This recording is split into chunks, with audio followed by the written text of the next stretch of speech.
English ഒറ്റയ്ക്ക് സംസാരിച്ച് practice ചെയ്യാൻ നിങ്ങളെ സഹായിക്കുന്ന സീരീസിലെ രണ്ടാമത്തെ എപ്പിസോഡാണെന്ന്.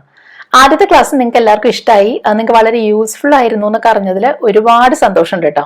ഇനി ഇന്നത്തെ ക്ലാസ്സിന് ഒരു പ്രത്യേകതയുണ്ട്.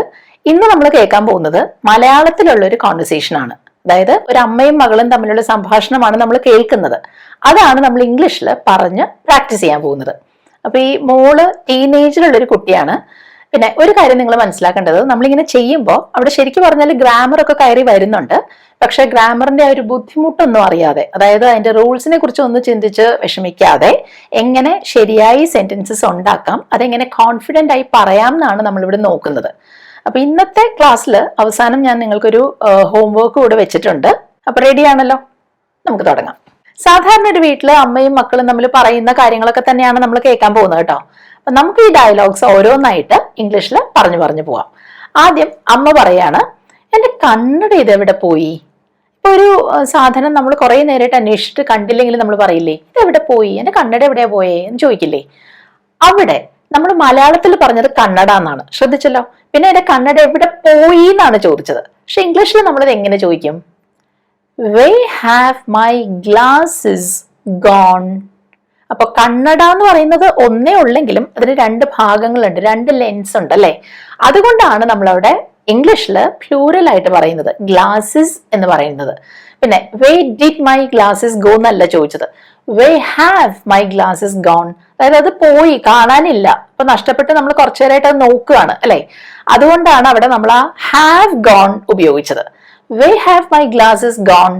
ഇപ്പോ നിങ്ങളുടെ താക്കോലുകൾ കാണാനില്ലെങ്കിൽ എന്ത് പറയും? ഇതേപോലെ ഒന്ന് പറഞ്ഞ് ശ്രമിച്ചു നോക്കൂ. Where have my keys gone? അവിടെ where did my keys go എന്ന് നമ്മൾ ചോദിക്കില്ല കേട്ടോ. മനസ്സിലായല്ലോ? അപ്പൊ ഇതൊന്നുകൂടെ ഒന്ന് പറഞ്ഞു നോക്കിക്കോളൂ. Where have my glasses gone? ചോദ്യം മനസ്സിലായില്ലേ? ഇനി ഇതിന് മകള് പറയുന്ന മറുപടി, അമ്മ അത് അടുക്കളയിൽ വെച്ചിട്ട് പോന്നു എന്ന് തോന്നുന്നു. സാധാരണ നമ്മൾ മലയാളത്തിൽ പറയുമ്പോൾ അമ്മ അത് അടുക്കളയിൽ വെച്ചിട്ട് പോന്നു എന്ന് എനിക്ക് തോന്നുന്നു എന്നൊന്നും നമ്മൾ പറയില്ല. എനിക്ക് എന്നുള്ളത് നമ്മൾ മലയാളത്തിൽ അത് വിട്ടുകളയും അല്ലെ. പക്ഷെ ഇംഗ്ലീഷിൽ അത് പറയാതെ പറ്റില്ല. അപ്പൊ ആദ്യം ആ ഭാഗമാണ് തുടങ്ങേണ്ടത് സെന്റൻസിന്റെ. അപ്പൊ എനിക്ക് തോന്നുന്നു, ഐ തിങ്ക് എന്നാണ് ആദ്യം വരിക. എന്താ തോന്നുന്നത്? അമ്മ അത് അടുക്കളയിൽ വെച്ചിട്ട് ഇങ്ങോട്ട് പോകുന്നു എന്ന്. അപ്പൊ എന്തെങ്കിലും ഒരു വസ്തു എവിടെയെങ്കിലും വെച്ചിട്ട് നമ്മൾ അവിടെ നിന്ന് ഇങ്ങോട്ട് പോരുന്നതിന് ടു ലീവ് സംതിങ് സംവെയർ എന്ന് പറയും. അപ്പൊ അവിടെ അത് വെച്ചിട്ട് നമ്മൾ പോകുന്നു, ടു ലീവ് എന്നാണ് പറയുന്നത്. അതിന്റെ പാസ്റ്റ് ടെൻസ് ആയിട്ട് ലെഫ്റ്റ് ആണ് വരേണ്ടത്. എന്ത് പറയും? I think you left them in the kitchen. അപ്പൊ ഇൻ ദ കിച്ചൺ, അടുക്കളയിൽ, അതിനാണ് in the kitchen. U left dum. എന്തുകൊണ്ടാണ് ലെഫ്റ്റ് ദം എന്ന് പറഞ്ഞത് മനസ്സിലായോ? നമ്മളിവിടെ ഗ്ലാസസിനെ കുറിച്ചല്ലേ പറയുന്നത്. അപ്പൊ ഗ്ലാസ് ആയിരുന്നെങ്കിൽ ഇറ്റ് എന്ന് പറയുമായിരുന്നു. ഇവിടെ ഗ്ലാസസ് പ്ലൂറൽ പറയേണ്ടത് കൊണ്ട് ദം വരണം. I think you left them in the kitchen. മനസ്സിലായോ എങ്ങനെ സെന്റൻസ് വന്നതെന്ന്? ഒന്നുകൂടെ പറഞ്ഞു നോക്കൂ. I think you left them in the kitchen. അപ്പൊ ഇവിടെ അമ്മ ചോദിക്കുകയാണ്, അതൊന്ന് പോയി എടുത്തുകൊണ്ട് വരാമോ? അതായത് അടുക്കളയിൽ പോയിട്ട് കണ്ണട ഒന്ന് എടുത്തുകൊണ്ട് വരാമോ എന്നാണ് ചോദിക്കുന്നത് അല്ലെ. അപ്പൊ ഇവിടെ എന്താ സംഭവിക്കുന്നതെന്ന് മനസ്സിലായോ? ഇവിടെ ഇരിക്കുന്ന ആള് അപ്പുറത്തെ മുറിയിൽ പോയിട്ട് അത് എടുത്ത് തിരിച്ചിങ്ങോട്ട് വരണം. അതിന് നമുക്ക് പറയാവുന്ന, ഇംഗ്ലീഷിൽ ഉപയോഗിക്കാവുന്ന വാക്കാണ് ഫെച്ച്. ബ്രിട്ടീഷ് ഇംഗ്ലീഷിലാണ് നമ്മൾ സാധാരണ ഫെച്ച് എന്ന് പറയുന്നത് കേട്ടോ. ഇവിടെ എങ്ങനെ പറയും? Can you fetch them please? Can you fetch dum? എന്താണ് ഈ ദം? നമ്മള് മലയാളത്തിൽ അത് എന്ന് പറഞ്ഞല്ലോ. കാരണം കണ്ണട നമ്മൾ മലയാളത്തിൽ ഒരു വസ്തുവായിട്ട് കണക്കാക്കുന്നതുകൊണ്ട് അത് എന്ന് പറഞ്ഞാൽ മതി. പക്ഷെ ഇംഗ്ലീഷിൽ നമ്മൾ ഗ്ലാസസ് എന്നാണ് പറഞ്ഞത്, പ്ലൂറൽ ആണ്. അപ്പൊ ഇവിടെ ഇറ്റ് പറഞ്ഞാൽ പോരാ, ദേ വരണം. അപ്പൊ അതിനെ ഒന്ന് എടുത്തുകൊണ്ട് വരാമോ എന്നാണ് ഉദ്ദേശിക്കുന്നത്, അവയെ എന്നാണ് ഉദ്ദേശിക്കുന്നത്. അതുകൊണ്ട് can you fetch them please എന്നാണ് ചോദിക്കുക. അപ്പൊ ഇവിടെ ഈ പ്ലീസ് ആഡ് ചെയ്യുന്നത്, നമ്മളെ വീട്ടുകളിൽ അങ്ങനെ പ്ലീസ് ആഡ് ചെയ്ത് തന്നെ പറയണം എന്നുണ്ടോ എന്ന് ചോദിച്ചാൽ നിർബന്ധമില്ല. പക്ഷെ അങ്ങനെ പ്ലീസ് ആഡ് ചെയ്യുന്ന പറയുന്നത് ഒരു ഭംഗിയാണ്. ആ ഒരു വാക്ക് അവിടെ വരുന്നത് തീർച്ചയായിട്ടും നമ്മുടെ കോൺവെർസേഷൻസ് കൂടുതൽ ബ്യൂട്ടിഫുൾ ആക്കും. പിന്നെ ഒരു കാര്യമുണ്ട് കേട്ടോ, ഈ ചോദ്യം തന്നെ നമുക്ക് ഗ്ലാസസ് എന്ന് തന്നെ പറയണമെങ്കിൽ can you fetch me my glasses please എന്ന് ചോദിക്കാം. എന്റെ കണ്ണട ഒന്ന് എടുത്തോണ്ട് വരാമോ? Can you fetch me my glasses. അപ്പൊ ഇത് കേൾക്കുമ്പോ എന്നെ ഫെച്ച് ചെയ്യാനാണോ ഈ പറയുന്നത്, എന്നെയാണോ കൊണ്ടുവരാൻ പറയുന്നതെന്ന് വിചാരിക്കരുത്. ഇംഗ്ലീഷിൽ പറയുന്ന ഒരു വേർഡ് ഓർഡർ ആണിത്. Can you fetch my glasses for me എന്നതിന് പകരം can you fetch me my glasses, എനിക്ക് ആ കണ്ണട എടുത്തോണ്ട് വരാമോന്ന്. Can you fetch me my glasses please എന്ന് ചോദിക്കാം. അപ്പൊ എങ്ങനെയൊക്കെയാ ചോദ്യം വരുന്നത്? Can you fetch them please എന്ന് ചോദിക്കാം, അല്ലെങ്കിൽ can you fetch me my glasses എന്ന് ചോദിക്കാം. എന്റെ ബാഗ് ഒന്ന് അപ്പുറത്തുനിന്ന് എടുത്തുകൊണ്ട് വരാമോ എന്ന് എങ്ങനെ ചോദിക്കും? Can you fetch me my bag please. Can you fetch me, എനിക്കാണ് കൊണ്ടുവന്ന് തരുന്നത്. Can you fetch me my bag please. ആ വേർഡ് ഓർഡർ കിട്ടിയോ? അപ്പോ മോള് അപ്പുറത്തെ മുറിയിൽ പോയിട്ട് ഈ ഗ്ലാസസ് എടുത്ത് അമ്മയ്ക്ക് കൊണ്ടുവന്ന് കൊടുക്കുകയാണ്. അപ്പൊ അങ്ങനെ ഒരാളൊരു കാര്യം ചോദിച്ചത് നമ്മൾ അയാളുടെ കയ്യിലേക്ക് കൊടുക്കുമ്പോൾ നമ്മൾ മലയാളത്തിൽ എന്തായിരിക്കും പറയുക? ഇതാന്ന് പറയും. ചിലപ്പോൾ വളരെ കാഷ്വൽ ആയിട്ട് ഇന്നാന്ന് പറഞ്ഞു കൊടുക്കും, അല്ലെ? ദാ എന്ന് പറഞ്ഞു കൊടുക്കും. അതുപോലെ ഇംഗ്ലീഷിൽ പറയാവുന്ന ഒരു ഫ്രേസ് ആണ് ഹിയർ യു ആർ. ഒരാളൊരു കാര്യം ചോദിച്ചിട്ട് അത് അയാളുടെ കയ്യിലേക്ക് കൊടുക്കുമ്പോൾ നമ്മൾ പറയുന്ന ഒരു ഫ്രേസ് മാത്രമാണിത്. ഹിയർ യു ആർ അല്ലെങ്കിൽ ഹിയർ യു ഗോ എന്ന് പറയാം കേട്ടോ. എന്നിട്ട് കുട്ടി പറയാണ്, അമ്മയുടെ കണ്ണട വളരെ അഴുക്കായിരിക്കുന്നു. അഴുക്കായിരിക്കുക എന്നുള്ളതിന് നമ്മൾ ഡേർട്ടി എന്നുള്ള വാക്കാണ് യൂസ് ചെയ്യുക. അഴുക്കുള്ളത് ഡേർട്ടി. വളരെ അഴുക്കായിരിക്കുന്നു എന്നാണ് പറഞ്ഞത്, അല്ലെ? അപ്പൊ എന്താ പറയാ? Mom your glasses are so dirty. വളരെ അഴുക്കെന്നുള്ളതിനാണ് സോ ഡേർട്ടി എന്ന് പറഞ്ഞത്. അപ്പൊ അത് കുറച്ചുകൂടെ ഫോർമലായിട്ട് പറയണമെങ്കിൽ വെരി ഉപയോഗിക്കാം നമുക്ക്. Mom your glasses are very dirty എന്ന് പറയാം. അതല്ലെങ്കിൽ നമുക്ക് വേറൊരു വാക്കുണ്ട്, ഓഫ്ലി ഡേർട്ടി. ഓഫ്ലി ഡേർട്ടി എന്ന് വെച്ചാൽ ഉദ്ദേശിക്കുന്നത് വളരെ അഴുക്കായിട്ടിരിക്കുന്നു തന്നെയാണ്. പക്ഷെ ഈ വാക്ക് കുറച്ചുകൂടി ഇൻഫോർമൽ ആയിട്ട് കാഷ്വൽ ആയിട്ട് പറയാവുന്ന വാക്കാണ്. അപ്പൊ കിട്ടിയല്ലോ? അവിടെ സോ ഡേർട്ടി എന്ന് പറയാം, അല്ലെങ്കിൽ വെരി ഡേർട്ടി എന്ന് പറയാം, അല്ലെങ്കിൽ ഓഫ്ലി ഡേർട്ടി എന്ന് പറയാം. പിന്നെ ചിലപ്പോൾ നമ്മൾ പറയില്ലേ, നമ്മുടെ കണ്ണടയിൽ ഇങ്ങനെ കൈയൊക്കെ തൊട്ട പാട്, ആ വിരലടയാളം, ആ ഫിംഗർ പ്രിന്റ്സിന്റെ ഒക്കെ ഒരു മാർക്ക് വീഴുമ്പോൾ നമ്മൾ എന്താ പറയുക? അതിൽ എന്തൊക്കെയോ പാടുകളായി എന്ന് പറയും, അല്ലെ? ആ ഒരു അർത്ഥം കിട്ടാൻ നമുക്ക് ഉപയോഗിക്കാവുന്ന വാക്കാണ് സ്മജ്ഡ്. ഇപ്പൊ സ്മജ് ചെയ്യാന്ന് വെച്ചാൽ പടരുക എന്ന അർത്ഥമുണ്ട്. ഇപ്പൊ ചിലർ പറയുന്നത് കേട്ടിട്ടില്ലേ, കണ്ണിൽ എഴുതിയത് അല്ലെങ്കിൽ ലിപ്സ്റ്റിക് ഒക്കെ സ്മജ് ചെയ്തു, പടർന്നു എന്ന് പറയില്ലേ, അതിന് സ്മജ് എന്ന് പറയും. പക്ഷെ ഇവിടെ നമ്മൾ സ്മജ് എന്നുള്ള വാക്ക് യൂസ് ചെയ്യുന്നത് അവിടെ എന്തെങ്കിലുമൊക്കെ തൊട്ടിട്ട് അതിന്റെ പാടാവുക എന്നുള്ള അർത്ഥത്തിലാണ്. അങ്ങനെയും നമുക്ക് സ്മജ് യൂസ് ചെയ്യാം. പിന്നെ ആ വാക്ക് നമ്മൾ പറയുന്നത്, അതിന്റെ സ്പെല്ലിംഗ് ശരിക്കും പറഞ്ഞാൽ SMUDGE ആണ്. പക്ഷെ ആ ഡി നമ്മൾ പ്രൊനൗൺസ് ചെയ്യണ്ട, സ്മജ് എന്ന് പറഞ്ഞാൽ മതി. ഇവിടെ നമ്മൾ എന്താ പറയാ? Your glasses are all smudged. ഇടയ്ക്കുള്ള ഡി ഉച്ചരിക്കണ്ട. അവസാനം ആ പാസ്റ്റ് ടെൻസിന് വേണ്ടി വന്ന ഡി മാത്രമാണ് നമ്മൾ പറയുന്നത്. Your glasses are all smudged എന്നാണ് നമ്മൾ പറഞ്ഞത്. മനസ്സിലായല്ലോ? അതൊന്നുകൂടെ പറഞ്ഞു നോക്കൂ. Your glasses are all smudged. എന്നിട്ട് ആ സമയത്ത് അമ്മ പറയാണ്, നിനക്കത് ക്ലീൻ ചെയ്ത് തരാമല്ലോ എന്ന്. അപ്പൊ അവിടെ അമ്മ ശരിക്കും പറഞ്ഞാൽ ഒരു സജസ്റ്റൻ പോലെ മകളോടൊരു കാര്യം പറയാണ്. വേണമെങ്കിൽ നിനക്ക് എന്റെ കണ്ണട ക്ലീൻ ചെയ്ത് തരാമല്ലോ എന്നൊരു നിർദ്ദേശം പോലെ പറയാണ്, അല്ലെ? അപ്പൊ ഇവിടെ കണ്ണട ക്ലീൻ ചെയ്യുന്ന കാര്യമാണ് പറയുന്നത്. പക്ഷെ അവിടെ നമ്മൾ ക്ലീൻ അപ്പ് എന്നാണ് യൂസ് ചെയ്യുക. അങ്ങനെ ഒരു ഫ്രേസൽ വേർബായിട്ട് ക്ലീനിന്റെ കൂടെ അപ്പ് കൂടെ ചേർത്താണ് നമ്മൾ യൂസ് ചെയ്യുക. എന്താ കാരണം എന്നറിയാമോ? നമ്മൾ പറയുന്നത് ഈ കണ്ണട പൂർണ്ണമായിട്ടും തുടച്ച് നല്ല വൃത്തിയാക്കുന്ന കാര്യമാണ്. ആ ഒരു അർത്ഥം കിട്ടാനാണ് ക്ലീൻ അപ്പ് എന്ന് നമ്മൾ പറയുന്നത് കേട്ടോ. അപ്പൊ സെന്റൻസ് എങ്ങനെയാ വരിക? You could clean them up for me. You could clean them up for me എന്നാണ് പറഞ്ഞത്. എന്തിനാണ് ഈ യു കുഡ് എന്ന് അവിടെ പറഞ്ഞത് മനസ്സിലായോ? അവിടെ അതൊരു സജസ്റ്റൻ പോലെയാണ് പറയുന്നത്. ഒരു നിർദ്ദേശം പോലെ മുന്നോട്ടൊരു കാര്യം പറയുമ്പോൾ, ഒരു കാര്യം മുന്നോട്ട് വെക്കുമ്പോൾ അവിടെ യു കുഡ് എന്ന് പറയും. യു കുഡ് ഡു ദാറ്റ് എന്ന് പറഞ്ഞാൽ അവിടെ ചെയ്യാമല്ലോ എന്നാണ് അർത്ഥം. അപ്പോൾ you could clean dum up. Clean up dum എന്ന് പറയില്ല. നമ്മളിവിടെ ദം എന്ന് പറയാൻ കാരണം എന്താണെന്ന് മനസ്സിലായല്ലോ? നമ്മൾ ഗ്ലാസസിനെ കുറിച്ചാണ് പറയുന്നത്. അപ്പൊ അവിടെ ഇറ്റ് പോലെ ദം പറയണം, അല്ലെ? ആ ദം എന്നുള്ളത് ഈ ക്ലീൻ അപ്പ് എന്ന ഫ്രേസൽ വേർബിന്റെ ഇടയ്ക്ക് തന്നെ വരണം. അതുകൊണ്ടാണ് you could clean dum up for me എന്ന് പറഞ്ഞത്. പിന്നെ ഞാൻ കഴിഞ്ഞ ക്ലാസ്സിലും പറഞ്ഞു, ഇങ്ങനെയുള്ള സെന്റൻസസ് നമ്മളിങ്ങനെ പറയുമ്പോൾ ഫോർ മീ എന്ന് പറയണ്ട. ആ ഫോർ എന്ന് പറയുന്നത് തന്നെയാണ് ആ വാക്കിന്റെ സ്ട്രോങ് ഫോം. പക്ഷെ അതിന്റെ വീക്ക് ഫോം ആയിട്ട് നമ്മൾ യൂസ് ചെയ്താൽ മതി സെന്റൻസസിൽ, സ്പോക്കൺ ഇംഗ്ലീഷിൽ പറയുമ്പോൾ. ഇനി ഇവിടെ ഒരു കാര്യമുണ്ട് കേട്ടോ. ഈ അമ്മ ഇത് പറയുന്ന ടോൺ കേട്ടപ്പോൾ തന്നെ മോൾക്ക് മനസ്സിലായി അമ്മയ്ക്ക് എന്തോ അത്ര നല്ല സന്തോഷമില്ല, എന്തോ ഒരു വിഷമം അമ്മയ്ക്ക് ഉണ്ട് എന്ന്. അപ്പൊ മോള് ചോദിക്കുകയാണ്, അമ്മയെ കണ്ടിട്ട് എന്തോ ദേഷ്യമുള്ളത് പോലെ ഉണ്ടല്ലോ, കണ്ടിട്ട് അങ്ങനെ തോന്നുന്നുണ്ടല്ലോ എന്നാണ് പറയുന്നത്. അപ്പൊ എന്ത് പറയും? Mom you look annoyed. Annoyed എന്ന് വെച്ചാൽ എന്തോ ഒരു ഇറിറ്റേഷൻ ഉള്ള പോലെ, എന്തോ ഒരു ദേഷ്യമുള്ള പോലെ, അങ്ങനെ പെരുമാറുമ്പോൾ നമ്മൾ പറയില്ലേ ആളുകളോട്, നിങ്ങൾക്ക് എന്തോ ഒരു ബുദ്ധിമുട്ടുള്ള പോലെ ഉണ്ടല്ലോ എന്നോടൊന്ന്. അപ്പൊ നമ്മൾ ഉപയോഗിക്കുന്ന വാക്കാണ് എനോയിഡ്. എന്താ പറയാ? Mom you look annoyed. കണ്ടിട്ട് അങ്ങനെ തോന്നുന്നുണ്ട്, അതുകൊണ്ടാണ് യു ലുക്ക് എനോയിഡ് എന്ന് പറയുന്നത്. അപ്പൊ ആ സെന്റൻസ് കിട്ടിയല്ലോ, യു ലുക്ക് എനോയിഡ്. എന്നിട്ട് ചോദിക്കുകയാണ്, എന്താ കാര്യം? കാര്യം അതായത് എന്താണ് അവിടുത്തെ സംഗതി എന്നാണ് ചോദിക്കുന്നത്. അതിന്റെ മാറ്റർ എന്ന വാക്ക് നമുക്ക് യൂസ് ചെയ്യാം. വാട്ട്സ് ദ മാറ്റർ എന്ന് ചോദിക്കാം. What's the matter.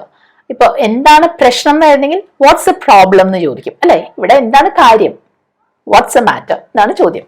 അപ്പൊ ഇതിന് അമ്മ പറയുന്ന മറുപടി എനിക്ക് തോന്നുന്നു പല വീടുകളിലും അമ്മമാര് പറയുന്ന അതേ ഡയലോഗാണ്.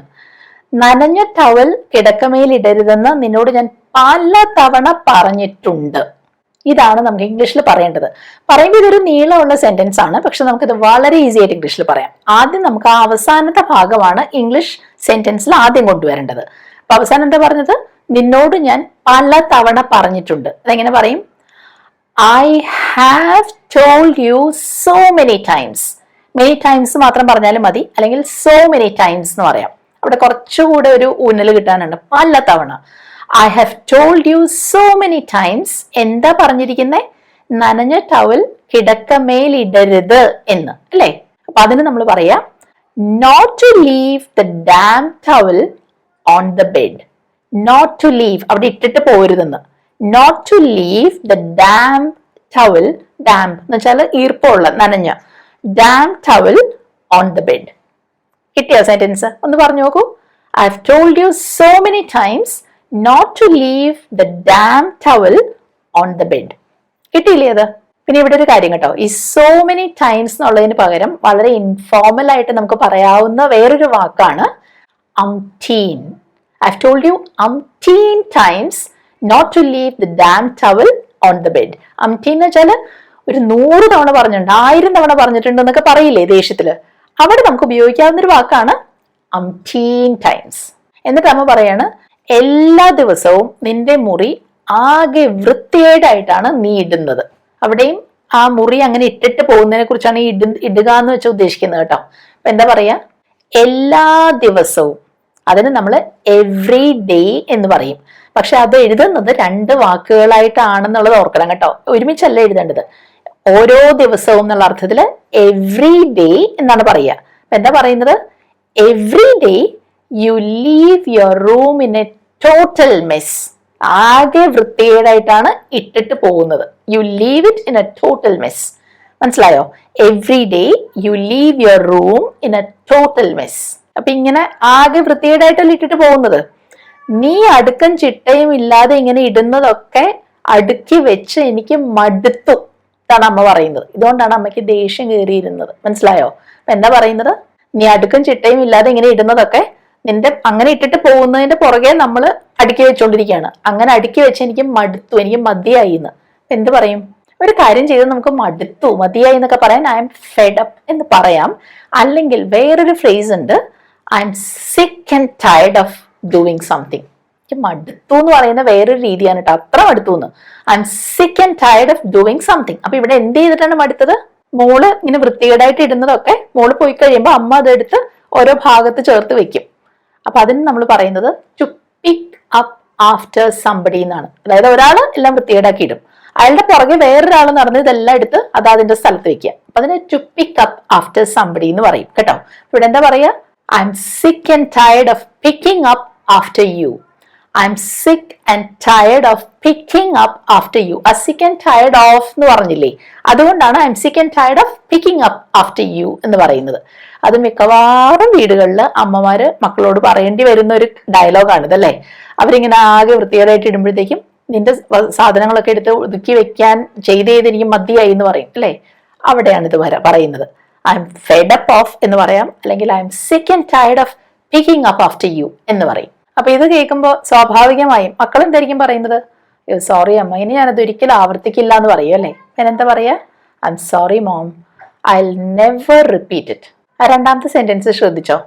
I will never repeat it. ഇനി ഞാനിത് ഒരിക്കലും ആവർത്തിക്കില്ല എന്നാണ് പറഞ്ഞത് അല്ലേ. പക്ഷെ അവിടെ ഒരു കാര്യം ശ്രദ്ധിക്കണം, I will never repeat it again എന്ന് പിന്നെ പറയരുത്. കാരണം റിപ്പീറ്റ് ചെയ്യാന്ന് വെച്ചാൽ വീണ്ടും ചെയ്യുക എന്നാണ് അർത്ഥം അല്ലെ. ഞാൻ ഇത് ഇനി വീണ്ടും ആവർത്തിക്കില്ല എന്ന് മലയാളത്തിൽ പറയുന്നത് തെറ്റാണ്. വീണ്ടും ആവർത്തിക്കില്ല എന്ന്. കാരണം ആവർത്തിക്കുക എന്ന് പറയുന്നത് തന്നെ വീണ്ടും ചെയ്യുക എന്നാണ് അർത്ഥം. അപ്പൊ രണ്ടും കൂടെ വേണ്ട. അപ്പൊ അതുപോലെ ഈ റിപ്പീറ്റ് എന്നുള്ള വാക്ക് വരുമ്പോൾ പിന്നെ എഗെയിൻ ചേർക്കരുത്. അപ്പൊ I will never repeat it മാത്രം മതി. പിന്നെ ഐ വിൽ എന്ന് പറഞ്ഞാൽ എന്താണെന്ന് മനസ്സിലായല്ലോ. I will never repeat it. I will never repeat it. പക്ഷെ ഇവിടെ മോളൊരു കാര്യം പറയാണ്, പക്ഷേ അത് മാത്രമല്ല, അതായത് ഇങ്ങനെ മോളൊരു കാര്യം ചെയ്തത് അമ്മയ്ക്ക് ഇഷ്ടപ്പെടാതെ വന്നിട്ടുണ്ട്, അതിന്റെ ഒരു ദേഷ്യമുണ്ട് അമ്മയ്ക്ക്. പക്ഷെ അത് മാത്രമല്ല, ഇറ്റ്സ് നോട്ട് ജസ്റ്റ് ദാറ്റ്. മോള് പറയാണ്, but it's not just that. അത് മാത്രമല്ല പക്ഷെ പ്രശ്നം. എന്നിട്ട് എന്താ പറയുന്നേ? അമ്മയെ കണ്ടിട്ട് വല്ലാത്ത ക്ഷീണം പോലെ തോന്നുന്നു. You look so tired. മലയാളത്തിൽ നമ്മൾ ഇത്രയും പറഞ്ഞെങ്കിലും ഇംഗ്ലീഷിൽ ഇത്രയും പറഞ്ഞാൽ മതി അതേ അർത്ഥം കിട്ടാൻ. You look so tired. അപ്പൊ ക്ഷീണിതയായി തോന്നുന്നു, കാണപ്പെടുന്നു എന്നുള്ളതിനാണ് യു ലുക്ക് സോ ടയേർഡ് എന്ന് പറയുന്നത്. അപ്പൊ ഇതിന് അമ്മ പറയുന്നത് ഇന്നലെ രാത്രി ഒരു പോള കണ്ണടച്ചില്ല എന്നാണ്. മലയാളത്തിൽ നമ്മൾ അങ്ങനെ പറയുന്നതിന്റെ അർത്ഥം എന്താണ്? ഒരു പോള കണ്ണടച്ചില്ല എന്ന് വെച്ചാൽ ഒട്ടും ഉറങ്ങിയില്ല എന്നാണ് അല്ലേ. അതിന് നമുക്ക് ഇംഗ്ലീഷിൽ യൂസ് ചെയ്യാവുന്ന ഒരു ഫ്രേസ് ഉണ്ട്, ടു സ്ലീപ്പ് എ വിങ്ക്. അപ്പൊ ഇത് എപ്പോഴും നമ്മളിങ്ങനെ നെഗറ്റീവ് ആയിട്ടാണ് പറയുക. എന്താ പറയാ? I didn't sleep a wink last night. I didn't sleep a wink last night. Didn't എന്ന് വെച്ചാൽ ഐ ഡിഡ്ന്റ് കേട്ടോ. I didn't sleep a wink last night. അല്ലെങ്കിൽ നമുക്ക് ഇങ്ങനെ പറയാം, I didn't get a wink of sleep last night. ഒരു പോള കണ്ണടയ്ക്കാൻ പറ്റിയില്ല, അത്ര പോലും ഉറക്കം കിട്ടിയില്ല എന്നുള്ളതിന് I didn't get a wink of sleep last night. അവിടെ ആ വാക്കുകളുടെ ഓർഡർ തിരിഞ്ഞു വന്നു. ആദ്യം പറഞ്ഞു I didn't sleep a wink, രണ്ടാമത്തേല് I didn't get a wink of sleep last night. രണ്ടിന്റെ അർത്ഥം ഒന്ന് തന്നെയാണ്, ആ പ്രയോഗത്തിൽ ചെറിയൊരു വ്യത്യാസം വന്നു എന്ന് മാത്രമേ ഉള്ളൂ. അപ്പൊ നിങ്ങളൊന്ന് പറഞ്ഞു നോക്കൂ, I didn't sleep a wink last night. പിന്നെ മലയാളത്തിൽ നമ്മൾ തലേ രാത്രി ഞാൻ ഉറങ്ങിയില്ല എന്ന് പറയില്ല, ഇന്നലെ രാത്രി എന്നേ പറയുള്ളൂ. പക്ഷെ ഇംഗ്ലീഷില് യെസ്റ്റർഡേ നൈറ്റ് എന്ന് പറയണ്ട, ലാസ്റ്റ് നൈറ്റ് എന്ന് പറഞ്ഞാൽ മതി. Last night. അപ്പൊ ഇത് കേട്ടപ്പോ മോള് ചോദിക്കുകയാണ്, ഉറങ്ങിയില്ല എന്നാണല്ലോ പറഞ്ഞത് അമ്മ, എന്താ പറ്റിയത്? സിമ്പിൾ അല്ലേ ഇത് ഇംഗ്ലീഷിൽ ചോദിക്കാൻ? വാട്ട് ഹാപ്പൻഡ് എന്ന് ചോദിച്ചാൽ മതി. എന്താ പറ്റിയേ? വാട്ട് ഹാപ്പൻഡ്, ഇതാണ് ക്വസ്റ്റ്യൻ. അപ്പൊ അതിന് അമ്മ പറയുന്നത്, രാത്രി മുഴുവനും ഞാൻ തിരിഞ്ഞും മറിഞ്ഞും കിടക്കുകയായിരുന്നു. നമ്മൾ മലയാളത്തിൽ പറയാറുള്ള ഒരു ഫ്രേസ് ആണ് അല്ലെ, തിരിഞ്ഞും മറിഞ്ഞും കിടക്കുക, ഉറക്കം വരാതെ. അപ്പൊ അതിന് ഇംഗ്ലീഷിൽ പറയുന്നത് to keep tossing and turning എന്നാണ്. അപ്പൊ എന്താ പറയാ?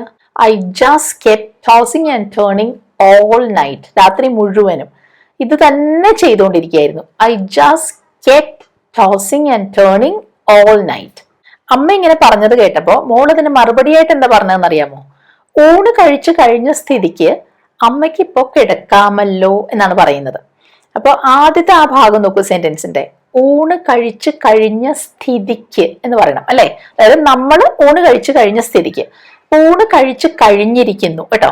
അവിടെ എന്താ പറയാ? ആ സ്ഥിതിക്ക് എന്നുള്ളൊരു അർത്ഥം കിട്ടാൻ നമുക്ക് അവിടെ പറയാവുന്നത് നൗ ദാറ്റ്. അതായത് ഇപ്പൊ ഈ ഇങ്ങനെ ഒരു കാര്യം കഴിഞ്ഞിരിക്കുകയാണല്ലോ, now that we have had our lunch. നമുക്ക് അവിടെ ഒന്ന് നിർത്താം ആ സെന്റൻസ്. ആ ഭാഗം ഇങ്ങനെ കിട്ടിയെന്ന് നോക്കാം. ഹാവ് ഹാഡ് എന്ന് എങ്ങനെയാ കിട്ടിയേ? ഊണ് കഴിച്ചു കഴിഞ്ഞു അല്ലെ, അതിനാണ് we have had our lunch എന്ന് പറയുന്നത്. ഇപ്പോ കഴിക്കുക എന്നുള്ളതിന് ഈറ്റ് എന്നും പറയാം. അപ്പൊ ആ ഈറ്റ് എന്നുള്ള വേർബാണ് യൂസ് ചെയ്തിരുന്നെങ്കിൽ now that we have eaten our lunch എന്ന് പറയായിരുന്നു. പക്ഷെ ഈ ലഞ്ച് എന്ന് പറയുന്നത് ഒരു മീൽ അല്ലേ, ഒരു നേരത്തെ ഭക്ഷണമല്ലേ. അതിനെക്കുറിച്ച് പറയാൻ ഈറ്റ് എന്നുള്ളതിൽ നല്ലത് ഹാവ് എന്ന് യൂസ് ചെയ്യുന്നതാണ്. അതുകൊണ്ടാണ് നമ്മൾ പറഞ്ഞത് now that we have had, we have eaten പോലെ we have had our lunch. എന്താ ചെയ്യാൻ പറഞ്ഞേ? അമ്മയ്ക്ക് കുറച്ചു നേരം കിടക്കാമല്ലോ. അതായത് പകലൊക്കെ നമ്മൾ കുറച്ചു നേരം ഒന്ന് കിടക്കില്ലേ, ഒന്ന് മയങ്ങില്ലേ, അതിന് ടു ടേക്ക് എ നാപ്പ് എന്ന് പറയും. അപ്പൊ ഇവിടെ എന്താ പറയുന്നത്? Now that we have had our lunch you could take a nap now. You could take a nap. എന്തുകൊണ്ടാണ് അവിടെ you could take a nap എന്ന് ഞാൻ പറഞ്ഞത്? അമ്മയോട് അവിടെ മകള് അങ്ങനെ ഒരു കാര്യം അമ്മയ്ക്ക് ഇങ്ങനെ ചെയ്യാമല്ലോ എന്നൊരു സജസ്റ്റൻ പോലെയാണ് ഇവിടെ പറയുന്നത്. നേരത്തെ ഇതുപോലെ ഒരു സെന്റൻസ് നമ്മൾ കണ്ടു അല്ലെ, അതേപോലെയാണ് ഇവിടെ നമ്മൾ കുഡ് യൂസ് ചെയ്യുന്നത്. U could take a nap now. ഇപ്പൊ അമ്മയ്ക്ക് കുറച്ചു നേരം മയങ്ങാമല്ലോ എന്നാണ് പറയുന്നത്. സെന്റൻസ് എങ്ങനെയാ വന്നതെന്ന് കണ്ടോ? ആ രണ്ട് പാർട്ടായിട്ട് നോക്കൂ. ആദ്യത്തെ പാർട്ട് നോക്കൂ, now that we have had our lunch. എന്താ അമ്മ ചെയ്യേണ്ടത്? You could take a nap now. മനസ്സിലായോ എങ്ങനെയാണ് അത് ഫോം ചെയ്തതെന്നും അതെങ്ങനെയാ പറയുന്നതെന്നും? ഒന്നുകൂടെ പറഞ്ഞു നോക്കൂ. Now that we have had our lunch you could take a nap now. കിട്ടിയോ? അങ്ങനെ ഇതൊക്കെ പറഞ്ഞുകൊണ്ടിരിക്കുന്ന സമയത്താണ് അമ്മ ഒരു കാര്യം ശ്രദ്ധിക്കുന്നത്. മോളുടെ കണ്ണിന് എന്തോ കുഴപ്പമുണ്ട്, അവള് കണ്ണ് തിരുമുന്നുണ്ട്. അപ്പൊ അമ്മ ചോദിക്കുകയാണ്, അനു നിന്റെ കണ്ണിന് എന്താ പറ്റിയത്? എങ്ങനെ ഇംഗ്ലീഷിൽ ചോദിക്കുക? Anu what's wrong with your eyes. കണ്ണിന് എന്താണ് പറ്റിയത്, എന്താണ് പ്രശ്നം? What's wrong with your eyes എന്നാണ് ചോദിച്ചത്. അപ്പൊ മോള് പറയാണ്, എന്റെ കണ്ണില് എന്തോ പോയി. അപ്പൊ എന്തോ എന്നുള്ളതിന്, എന്തോ ഒരു സാധനം, അതിന് സംതിങ് എന്ന് പറയാം അല്ലെ. പോയി എന്നാണ് നമ്മൾ മലയാളത്തിൽ പറഞ്ഞത്. പക്ഷെ അത് അതേപടി ഇംഗ്ലീഷിൽ ട്രാൻസ്ലേറ്റ് ചെയ്താൽ തെറ്റിപ്പോവും. പോയി എന്നുള്ളതിന് വെന്റ് എന്നാണ് പറയുക. അപ്പൊ ഇവിടെ something went into my eyes എന്ന് പറയില്ല. അതുപോലെ എന്തോ കണ്ണിൽ വീണു എന്ന് ചിലപ്പോൾ നമ്മൾ മലയാളത്തിൽ പറഞ്ഞേക്കാം. അപ്പൊ അവിടെ fell into my eye എന്നും പറയില്ല. പിന്നെ എന്താ പറയുക? Something got into my eye. അപ്പൊ ഇവിടെ ഒരു കണ്ണിലാണ് വീണത്, അപ്പൊ ഐ എന്നാണ് പറയുക. Something got into my eye, എന്റെ കണ്ണിൽ എന്തോ പെട്ടു, എന്തോ പോയി. Something got into my eye, അങ്ങനെയാണ് ഇത് പറയുക കേട്ടോ. അപ്പൊ ഇത് മോളിങ്ങനെ പറഞ്ഞപ്പോ അമ്മ എന്തായിരിക്കും ചെയ്യുക? കണ്ണിലൊന്ന് നോക്കൂ അല്ലേ? അപ്പൊ കണ്ണിൽ നമ്മളും ചെയ്യില്ലേ? കണ്ണിൽ ഇങ്ങനെ നോക്കിയിട്ട് പറയില്ലേ, നിന്റെ കണ്ണിലൊന്നും ഇല്ല, അങ്ങനെ പറയില്ലേ? അപ്പൊ അതേപോലെ അമ്മ പറയാണ്, well this nothing in your I. അപ്പൊ അവിടെ വെൽ എന്ന് പറയുന്ന വാക്കിന് എന്താണ് അർത്ഥം? ശരിക്കും പറഞ്ഞാൽ അതൊരു ഫില്ലർ ആണ്. എന്ന് വെച്ചാൽ നമ്മൾ നോക്കിക്കൊണ്ടിരിക്കുമ്പോ ഇങ്ങനെ പറയണേ അങ്ങനെ പറയുന്ന ആ ഒരു അർത്ഥത്തിൽ പറയാണ്, well this nothing in your I, നിന്റെ കണ്ണിൽ ഒന്നുമില്ല എന്ന്. പക്ഷെ മോൾക്ക് ഉറപ്പാണ് കണ്ണിൽ എന്തോ ഉണ്ടെന്ന്. കണ്ണിലുള്ള ആൾക്കല്ലേ എന്റെ ബുദ്ധിമുട്ട് അറിയുള്ളൂ. അപ്പൊ അവൾ പറയണ ഉണ്ട് എന്ന് പറയാൻ യെസ് ദേർ ഇസ് എന്ന് പറയും. യെസ് ദേർ ഇസ് എന്ന് വെച്ചാൽ there is something in the I എന്നാണ് പറയുന്നത്. പിന്നെ ഇവിടെ നമ്മളിങ്ങനെ ദേർ ഇസ് എന്ന് പറഞ്ഞില്ലേ, അവിടെ ഒരിക്കലും ദേർ ഇസ് എന്നുള്ളത് അപ്പോസ്ട്രഫി ഇട്ട് ഷോർട്ടൻ ചെയ്യാൻ പറ്റില്ല കേട്ടോ. ദേഴ്സ് എന്ന് പറയില്ല. കാരണം അവിടെ അത് ഫുൾ ആയിട്ട് തന്നെ എഴുതണം. യെസ് ദേർ ഇസ് എന്ന് തന്നെ എഴുതണം. എന്നിട്ട് എന്താ പറയുന്നേ? ചെറുത് എന്തോ സാധനമാണെന്ന് എനിക്കറിയാം, എന്തോ ഒരു ചെറിയ സാധനമാണ് പോയിരിക്കുന്നതെന്ന് എനിക്കറിയാമെന്ന്.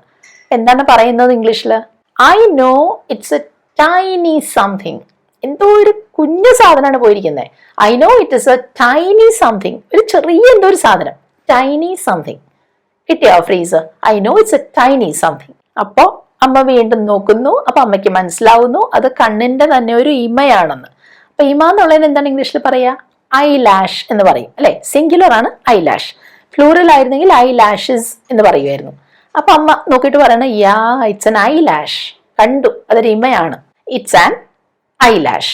അപ്പൊ ഇങ്ങനെയുള്ള സമയത്ത് കണ്ണ് തിരുമുമ്പോ നമ്മൾ പറയില്ലേ, കണ്ണ് തിരുമുന്നത് നിർത്തൂ, കണ്ണ് തിരുമല്ലേ എന്ന് പറയില്ലേ? അത് നിർത്തൂ എന്ന് പറയാൻ എന്താ പറയാ? Stop rubbing your eyes. അവിടെ ശ്രദ്ധിക്കണം, സ്റ്റോപ്പ് റബ്ബിങ്. ആ സ്റ്റോപ്പ് കഴിഞ്ഞിട്ട് വേർബിന്റെ ING ഫോം തന്നെ വരണം. അതായത് ഈ ഒരു കാര്യം ഇപ്പൊ ചെയ്തുകൊണ്ടിരിക്കുകയാണ്, അത് ചെയ്യുന്നത് നിർത്തൂ എന്നാണ് പറയുന്നത്. Stop rubbing your ice. കരയുന്നത് നിർത്തൂ. Stop crying. അവിടെ സ്റ്റോപ്പ് ടു ക്രൈ എന്ന് പറയില്ല കേട്ടോ. Stop crying. ചിരിക്കുന്നത് നിർത്തൂ. സ്റ്റോപ്പ് ലാഫിങ്. മനസ്സിലായില്ലേ? അപ്പൊ ING form of the verb ആണ് വരേണ്ടത് സ്റ്റോപ്പ് കഴിഞ്ഞിട്ട്. അപ്പൊ സ്റ്റോപ്പ് മാത്രമല്ല, ഇതുപോലെ വേറെ പല വേർബ്സും ഉണ്ട്, അത് കഴിഞ്ഞ് ING ഫോം തന്നെ വരണം. അപ്പൊ ഞാൻ പറഞ്ഞല്ലോ, ഇവിടെ ഗ്രാമറിന്റെ പോലെ ഏതൊക്കെ വേർബ്സിനാണെന്ന് ഞാനിവിടെ പറയുന്നില്ല. നമുക്കിങ്ങനെ പ്രാക്ടീസ് ചെയ്യുമ്പോൾ പല വേർബ്സും അങ്ങനെ പരിചയപ്പെട്ടു പോകാം. അപ്പോൾ ഇങ്ങനെ കണ്ണ് തിരുമുന്നത് നിർത്തൂ. എങ്ങനെ പറയുന്നത്? Stop rubbing your eyes. അതിന് പകരം എന്താ ചെയ്യേണ്ടത്? കണ്ണ് ഇങ്ങനെ ചിമ്മി ചിമ്മി നോക്കാൻ. അതായത് കണ്ണിൽ എന്തെങ്കിലും ഒരു സാധനം പോയാൽ അത് പെട്ടെന്ന് പുറത്തേക്ക് പോകാൻ വേണ്ടിയിട്ട് നമ്മൾ ഇങ്ങനെ കണ്ണ് അടച്ചും തുറന്ന് നോക്കും അല്ലെ? അതിനാണ് കണ്ണ് ചിമ്മുക എന്ന് പറയുന്നത്. അതിന് നമുക്ക് ഇംഗ്ലീഷിൽ ടു ബ്ലിങ്ക് യുവർ ഐസ് എന്ന് പറയാം. അപ്പൊ ഇവിടെ എന്താ പറയുന്നത്? ഇൻസ്റ്റെഡ്, അതായത് പകരം, instead try blinking your eyes. മനസ്സിലായോ? Stop rubbing your eyes, instead try blinking them. ഇവിടെ നമ്മൾ കണ്ണുകളെ കുറിച്ച് പറയുന്നതുകൊണ്ടാണ് ഞാനിവിടെ ദെൻ എന്ന് പറഞ്ഞത് കേട്ടോ. അവിടെ ഒരു കാര്യമുണ്ട്, നമ്മൾ മലയാളത്തിൽ എപ്പോഴും കണ്ണുകൾ കഴുകൂ എന്നൊന്നും പറയില്ല, കണ്ണ് കഴുകൂന്നേ പറയുള്ളൂ. പക്ഷെ ഇംഗ്ലീഷിൽ നമ്മളവിടെ രണ്ട് കണ്ണിനെയും കുറിച്ചാണ് പറയുന്നതെങ്കിൽ അവിടെ നമ്മൾ ഇറ്റെന്ന് പറഞ്ഞാൽ പോരാ, ദെം എന്ന് തന്നെ പറയണം. അതുകൊണ്ടാണ് ഇവിടെ ദെം വന്നത്. Try blinking them. അപ്പോൾ അമ്മ പറഞ്ഞതുപോലെയൊക്കെ ചെയ്ത് നോക്കി, കണ്ണിങ്ങനെ ബ്ലിങ്ക് ചെയ്ത് നോക്കി, എന്നിട്ടും രക്ഷയില്ല. അപ്പൊ അമ്മ ചോദിക്കുകയാണ്, അതുകൊണ്ട് പ്രയോജനം ഇല്ലേ? That doesn't work. അതുകൊണ്ട് ഒരു കാര്യം ഉണ്ടായില്ലേന്ന്. That doesn't work. അപ്പൊ ശരിക്കും പറഞ്ഞാൽ ദാറ്റ് ഡസന്റ് വർക്ക് എന്ന് പറയുന്നത് ഒരു സെന്റൻസ് ആണ് അല്ലെ? പക്ഷെ നമ്മൾ ആ ചോദിക്കുന്ന ആ ഒരു ടോൺ മാറ്റി, അതൊരു ചോദ്യം പോലെ ചോദിച്ചു. ദാറ്റ് ഡസന്റ് വർക്ക് എന്ന് ചോദിച്ചപ്പോൾ അത് ക്വസ്റ്റ്യൻ പോലെ വന്നു. സ്പോക്കൺ ഇംഗ്ലീഷിൽ ചിലപ്പോഴെങ്കിലും നമ്മൾ സെന്റൻസസ് ഇങ്ങനെ ക്വസ്റ്റ്യൻ പോലെ ചോദിക്കാറുണ്ട്. അതിനാണ് ഞാനിവിടെ ഈ ആ ഒരു എക്സാമ്പിൾ തന്നത് കേട്ടോ. That doesn't work. എന്നിട്ട് അമ്മ പറയാണ്, എന്നാല് പോയി കണ്ണ് കഴുകൂ. പോയി കണ്ണ് കഴുകൂ. അപ്പൊ അതിന് ഇംഗ്ലീഷിൽ ഞാൻ പറയുന്നത് then go wash your eyes എന്നാണ്. അപ്പൊ ശരിക്കും പറഞ്ഞാൽ go and wash your eyes എന്നാണ് പറയേണ്ടത്. പക്ഷെ ഇവിടെ അർത്ഥമാക്കുന്നത് എന്താണ്? പോയിട്ട് കണ്ണ് കഴുകുന്നു. പോവുകയും കണ്ണ് കഴുകുകയും ചെയ്യൂ എന്ന് പറയേണ്ട ആവശ്യമില്ലല്ലോ. അതുകൊണ്ട് വളരെ കാഷ്വൽ ആയിട്ട് നമ്മൾ പറയുന്ന ഒരു രീതിയാണ് then go wash your eyes. Go wash your eyes. പോയി കണ്ണ് കഴുകൂ എന്നാണ് അർത്ഥം. അങ്ങനെ ഈ കണ്ണ് കഴുകിയപ്പോ അനു രക്ഷപ്പെട്ടു. കണ്ണിലുണ്ടായിരുന്ന ആ കരട് പോയി. അപ്പൊ അനു പറയാണ് അവസാനം അത് പോയി. ഇതെങ്ങനെ ഇംഗ്ലീഷിൽ പറയാ? Finally it's gone. ശ്രദ്ധിക്കണം, നമ്മൾ മലയാളത്തിൽ പറഞ്ഞത് അത് പോയി എന്നാണ്. പക്ഷെ അത് അങ്ങനെ തന്നെ ട്രാൻസ്ലേറ്റ് ചെയ്ത് ഇംഗ്ലീഷിലേക്ക് ഇറ്റ് വെന്റ് എന്ന് നമ്മൾ പറയില്ല. ഒരു സാധനം അവിടെ ഉണ്ടായിരുന്നത് ഇപ്പൊ അവിടെ ഇല്ല എന്നാണല്ലോ നമ്മൾ ഉദ്ദേശിക്കുന്നത്. ആ അർത്ഥം കിട്ടാനാണ് ഇറ്റ്സ് ഗോൺ എന്ന് പറയുന്നത്. അപ്പൊ അവിടെ ഒരു ക്വസ്റ്റ്യൻ നിങ്ങൾക്ക് മനസ്സിൽ തോന്നിയേക്കാവുന്നത്, ഈ ഇറ്റ്സ് എന്ന് പറയുന്നത് ഇറ്റ് ഇസ് ആണോ ഇറ്റ് ഹാസ് ആണോ? രണ്ടും ആവാം. പക്ഷെ ഇവിടെ നമ്മൾ ഇറ്റ്സ് ഗോൺ എന്ന് പറയുന്നത്, ആ ഗോൺ എന്ന വാക്ക് ഒരു ആഡ്ജക്റ്റീവ് ആയിട്ടാണ് യൂസ് ചെയ്തതെങ്കിൽ അവിടെ ഇറ്റ് ഇസ് ആണ് വരിക. ഇറ്റ്സ് ഗോൺ എന്ന് വെച്ചാൽ ഇറ്റ് ഇസ് ഗോൺ. ഇപ്പൊ തണുപ്പാണെന്നുള്ളതിന് ഇറ്റ് ഇസ് കോൾഡ് എന്നല്ലേ പറയാ? It's cold. ചൂടാണെങ്കിൽ ഇറ്റ്സ് ഹോട്ട് എന്നല്ലേ പറയാ? അവിടെ ഇറ്റ് ഹാസ് അല്ലല്ലോ ഉദ്ദേശിക്കുന്നത്, ഇറ്റ് ഇസ് അല്ലേ? അതുപോലെ ഈ ഗോൺ എന്ന് പറയുന്നതും അതൊരു വേർബിന്റെ, ഗോ എന്ന് പറയുന്ന വേർബിന്റെ മൂന്നാമത്തെ ഫോമാണ് ഗോൺ. പക്ഷെ ചിലപ്പോൾ ഈ ഗോൺ എന്ന് പറയുന്നത് ഒരു ആഡ്ജക്റ്റീവ് ആയിട്ടും വരാം. ആഡ്ജക്റ്റീവ് ആയിട്ടാണ് യൂസ് ചെയ്യുന്നതെങ്കിൽ ഇറ്റ് ഇസ് ഗോൺ. അങ്ങനെയല്ല, അത് പോയിരിക്കുന്നു എന്ന അർത്ഥത്തിലാണ് പറയേണ്ടതെങ്കിൽ ഇറ്റ് ഹാസ് ഗോൺ എന്നും പറയാം. പക്ഷെ നോർമലി നമ്മൾ ഈ ഇറ്റ്സ് ഗോൺ എന്ന് വെച്ചാൽ ഉദ്ദേശിക്കുന്നത് ഇറ്റ് ഇസ് ഗോൺ എന്നാണ്. മനസ്സിലായോ? ഗോൺ ഒരു ആഡ്ജക്റ്റീവ് ആയിട്ടാണ് സാധാരണ ഇങ്ങനെയുള്ള സെന്റൻസസിൽ വരാറുള്ളത്. പക്ഷെ നിങ്ങൾ അതിന്റെ ഗ്രാമറിനെ കുറിച്ചൊന്നും ചിന്തിക്കേണ്ട. നമ്മൾ സാധാരണ സ്പോക്കൺ ഇംഗ്ലീഷിൽ പറയുമ്പോൾ നമ്മൾ പറയാ ഇറ്റ്സ് ഗോൺ എന്നാണ്, പോയിരിക്കുന്നു, ഇറ്റ്സ് ഗോൺ. ഇനി ഇതേ വീട്ടില് ഇതേ അമ്മയും മോളും തമ്മിൽ തന്നെ ഉണ്ടാകുന്ന വേറൊരു കോൺവെർസേഷൻ ആണ് നമ്മൾ കേൾക്കാൻ പോകുന്നത് കേട്ടോ. വൈകിട്ട് അമ്മ ഉണ്ടാക്കി വെച്ച കേക്ക് മോള് ടേസ്റ്റ് ചെയ്ത് നോക്കുകയാണ്. എന്നിട്ട് മോള് പറയാണ് ഈ കേക്കിന് നല്ല സ്വാദുണ്ട്. എങ്ങനെ ഇംഗ്ലീഷിൽ പറയും? This cake is so delicious അല്ലേ? This cake is so delicious. So എന്ന് വെച്ചാൽ വെരി എന്നാണ് അർത്ഥം, ഓർമ്മയുണ്ടല്ലോ. അല്ലെങ്കിൽ ഈ സോ എന്നുള്ളതിന് പകരം വേണമെങ്കിൽ നമുക്ക് ആബ്സല്യൂട്ട്ലി ഡിലിഷ്യസ് എന്ന് പറയാം, അങ്ങനെയും പറയാം. പക്ഷെ സാധാരണ വീട്ടിൽ നമ്മൾ സോ എന്ന് പറഞ്ഞാൽ മതി. This cake is so delicious. ഇത് കേട്ടപ്പോൾ അമ്മ പറയാണ് നിന്റെ കേക്കിന്റെ രുചിയുടെ അത്ര വരില്ല. ചിലപ്പോൾ നമ്മൾ അങ്ങനെ പറയില്ലേ, നീ ഉണ്ടാക്കിയ കേക്കിന്റെ അടുത്തെങ്ങും എത്തില്ല, അത്ര വരില്ല രുചി, ഇങ്ങനെ പറയില്ലേ? അതെങ്ങനെ നമ്മൾ ഇംഗ്ലീഷിൽ പറയാ? It's not nearly as delicious as your cake. നിന്റെ കേക്കിന്റെ രുചിയുടെ അത്ര വരില്ല എന്ന്.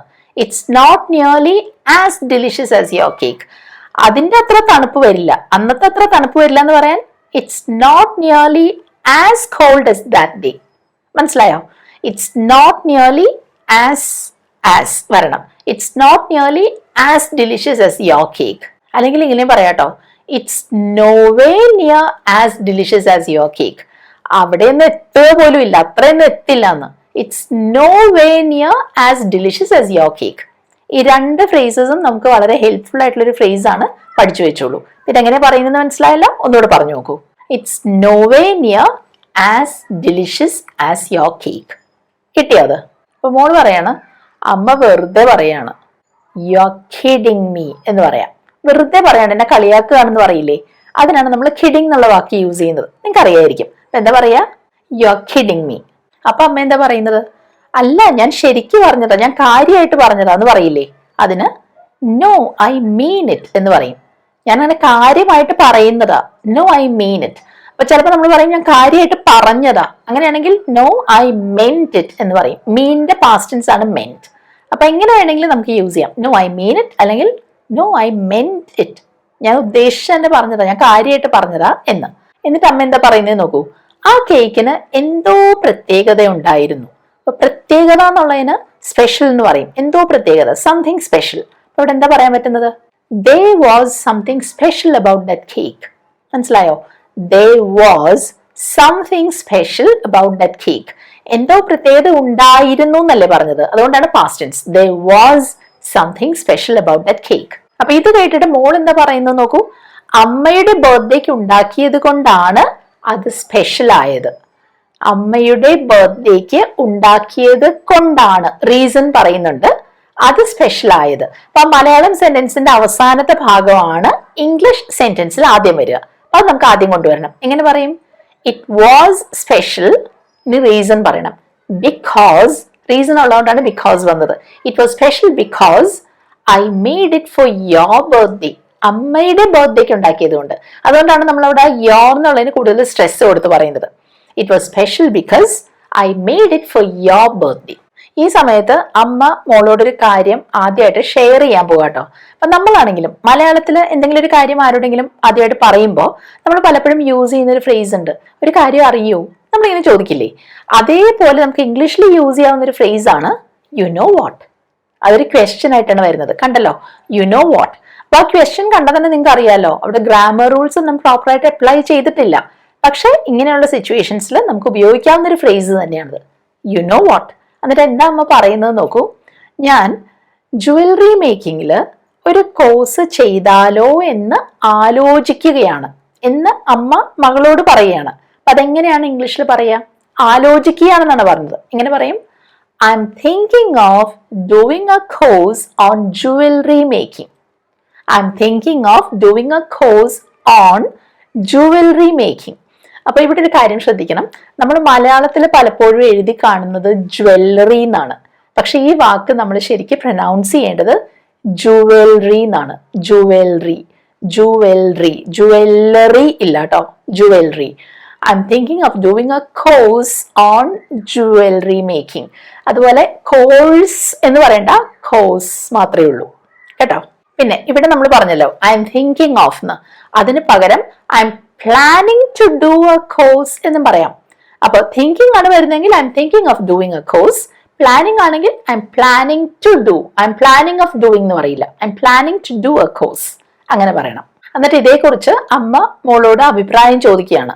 അപ്പൊ അഭിപ്രായം ചോദിക്കാൻ ഇതേക്കുറിച്ച് നിനക്ക് എന്ത് തോന്നുന്നു എന്നാണ് അമ്മ ചോദിക്കുന്നത്. അപ്പൊ വേണമെങ്കിൽ എന്താണ് നിന്റെ അഭിപ്രായം എന്നും ചോദിക്കാം. അങ്ങനെയാണെങ്കിൽ വാട്ട്സ് യുവർ ഒപ്പീനിയൻ എന്ന് ചോദിച്ചാൽ മതി. പക്ഷെ ഇവിടെ നിനക്ക് എന്ത് തോന്നുന്നു എന്നാണ് ഇംഗ്ലീഷിൽ ചോദിക്കേണ്ടതെങ്കിൽ വാട്ട് യു തിങ്ക് എന്ന് ചോദിക്കാം. ഇതേപ്പറ്റി എന്ത് തോന്നുന്നു എന്നല്ലേ ചോദിച്ചത്, അപ്പൊ what you think of this എന്ന് ചോദിക്കും. What you think of this, ഇതിനെക്കുറിച്ച് എന്താണ് നീ കരുതുന്നത്, നിനക്ക് എന്താണ് തോന്നുന്നത് എന്ന്. അപ്പൊ ഒരാളോട് അഭിപ്രായം ചോദിക്കാൻ എന്തൊക്കെയാ നമുക്ക് ചോദിക്കാവുന്നത്? വാട്ട്സ് യുവർ ഒപ്പീനിയൻ, അല്ലെങ്കിൽ what you think, what you think of this, ഇതെല്ലാം പോസിബിൾ ആണ്. അപ്പൊ ഇത് കേട്ടിട്ട് മോള് പറയാണ് നല്ലൊരു ഐഡിയ ആണിത്. അപ്പൊ അതിന് വേണമെങ്കിൽ ഇറ്റ്സ് എ ഗുഡ് ഐഡിയ എന്ന് പറയാം, അല്ലെങ്കിൽ ദാറ്റ്സ് എ ഗ്രേറ്റ് ഐഡിയ എന്ന് പറയാം. അതിനൊന്നുകൂടി ഊന്നൽ കൊടുക്കാൻ that's A great idea indeed എന്ന് പറയാം. ഇൻഡീഡ് എന്ന് വെച്ചാൽ ശരിക്കും തികച്ചും അത് നല്ലൊരു ഐഡിയ ആണെന്ന്. It's A great idea indeed എന്ന് പറയാം. എന്നിട്ട് ഇതേക്കുറിച്ച് കുറെ കാര്യങ്ങൾ മോള് അമ്മയോട് വളരെ കാര്യമായിട്ട് ചോദിക്കുക കേട്ടോ. ഒരു ചോദ്യം, എത്ര നാളത്തെ കോഴ്സാണ് ഇത് എന്നാണ്. അതായത് ഈ കോഴ്സിന്റെ കാലാവധി, അതിന്റെ കാലദൈർഘ്യം എത്രയാണെന്നാണ് ചോദിക്കുന്നത്. അപ്പോ എത്ര നാളത്തെ കോഴ്സ് ആണ് ഇത്, എങ്ങനെ ചോദിക്കുക? How long is the course, how long is the course. അപ്പൊ ഇവിടെ നമ്മൾ ഈ കോഴ്സിനെ കുറിച്ച്, ഒരു പ്രത്യേക കോഴ്സിനെ കുറിച്ചാണല്ലോ മലയാളത്തിൽ പറയുന്നത് അല്ലെ, ഇത് എന്ന് പറഞ്ഞല്ലോ. ആ ഒരു അർത്ഥം കിട്ടാനാണ് നമ്മൾ ഇംഗ്ലീഷിൽ ദ കോഴ്സ് എന്ന് പറഞ്ഞത്. അതായത് ഏതോ ഒരു കോഴ്സിനെ കുറിച്ചല്ല നമ്മൾ പറയുന്നത്, ഇപ്പൊ നമ്മളിവിടെ സംസാരിച്ചുകൊണ്ടിരുന്ന ആ ഒരു കോഴ്സ്, ആ ഒരു അർത്ഥം കിട്ടാനാണ് ദ കോഴ്സ് എന്ന് നമ്മൾ പറഞ്ഞത്. How long is the course, ആ ഒരു അർത്ഥം വന്നു. അല്ലെങ്കിൽ what is the duration of the course എന്ന് ചോദിക്കാം. ഈ കോഴ്സിന്റെ കാലാവധി, അതിന്റെ എത്ര നാള് പിടിക്കും, അതിനാണ് what is the duration of the course, അങ്ങനെയും ചോദിക്കാം. അപ്പൊ ഇതിന് അമ്മ പറയുന്ന മറുപടി ഇത് 6 മാസം നീണ്ടു നിൽക്കുന്ന ഒരു കോഴ്സ് ആണ് എന്നാണ്. അതെങ്ങനെ ഇംഗ്ലീഷിൽ പറയും? It is A 6 month course. അതെങ്ങനെ പറഞ്ഞതെന്ന് കണ്ടോ? 6 കഴിഞ്ഞിട്ട് ഒരു ഹൈഫൻ ഇട്ടു, ഒരു ചെറിയ വര ഇട്ടു അല്ലെ, എന്നിട്ട് മന്ത് എന്നാണ് എഴുതിയത്. ശരിക്കും 6 മാസങ്ങളുണ്ട്, പക്ഷെ മന്ത്സ് എന്ന് പറയണ്ട. It's A 6 month course. അപ്പോ 100 രൂപയുടെ നോട്ട് എന്ന് പറയാൻ 100 rupees നോട്ട് അല്ല, 100 rupee നോട്ട്. അതുപോലെ 200 പേജ് ഉള്ളൊരു നോട്ട്ബുക്ക് എന്ന് പറയാൻ 200 പേജ് നോട്ട്ബുക്ക്. 200 പേജസ് നോട്ട്ബുക്ക് അല്ല. മനസ്സിലായോ ഇത് എങ്ങനെയാണ് പറയുന്നതെന്ന്? It's A 6 month course. എന്നിട്ട് അമ്മ വേറെയും കാര്യങ്ങൾ ഇതിന്റെ കൂടെ ആഡ് ചെയ്യുന്നുണ്ട് കേട്ടോ. അമ്മ പറയാണ് ഇത് ഓൺലൈനായി ചെയ്യാൻ പറ്റും, ചെയ്യാൻ സാധിക്കും. അപ്പൊ അതിന് നമുക്ക് വേണമെങ്കിൽ it can be done online എന്ന് മാത്രം പറഞ്ഞാൽ മതി. It can be done online. പക്ഷെ സാധാരണ നമ്മൾ ഇംഗ്ലീഷിൽ ഇങ്ങനെ ചില കാര്യങ്ങൾ പറയുമ്പോൾ ചില ഫില്ലേഴ്സ് ചേർക്കാറുണ്ട്. വെറുതെ അതിന്റെ ഇടയ്ക്കായിട്ട് ചില ഫില്ലേഴ്സ് നമ്മൾ ചേർക്കും. അപ്പൊ ഇവിടെ നമുക്ക് വേണമെങ്കിൽ പറയാം and you know it can be done online. നമ്മളൊരാളോട് സംസാരിക്കുമ്പോൾ വേറെ വേറെ കാര്യങ്ങൾ അതിന്റെ കൂടെ ചേർത്ത് പറയുമ്പോൾ നമ്മളിങ്ങനെ ചില ഫില്ലേഴ്സ് ആഡ് ചെയ്യുന്നതേ ഉള്ളൂ. And you know it can be done online. അപ്പൊ ഇതെല്ലാം കേട്ട് കഴിഞ്ഞിട്ട് മോള് ഇനി അവളുടെ അഭിപ്രായം പറയാൻ കേട്ടോ. അപ്പൊ മോള് പറയുന്നത് അമ്മയ്ക്ക് ഡിസൈനിങ്ങിൽ ഒരു പ്രത്യേക കഴിവുണ്ട്, അതിലൊരു നൈപുണ്യമുണ്ട്. അതിന് നമുക്ക് ഇംഗ്ലീഷിൽ യൂസ് ചെയ്യാവുന്ന വാക്ക് ഫ്ലെയർ എന്നാണ്. എന്താ പറയുന്നത് നോക്കൂ. Mom, you have a flair for designing. Flair കഴിഞ്ഞ് വന്നത് ഫോർ ആണ്, ഇൻ അല്ല കേട്ടോ. ഫ്ലെയർ ഇൻ അല്ല, flair for designing. You have a flair for designing. അപ്പൊ ആക്ടിങ്ങിൽ ഒരു കഴിവുണ്ടെന്ന് പറയാൻ you have a flair for acting. മനസ്സിലായോ?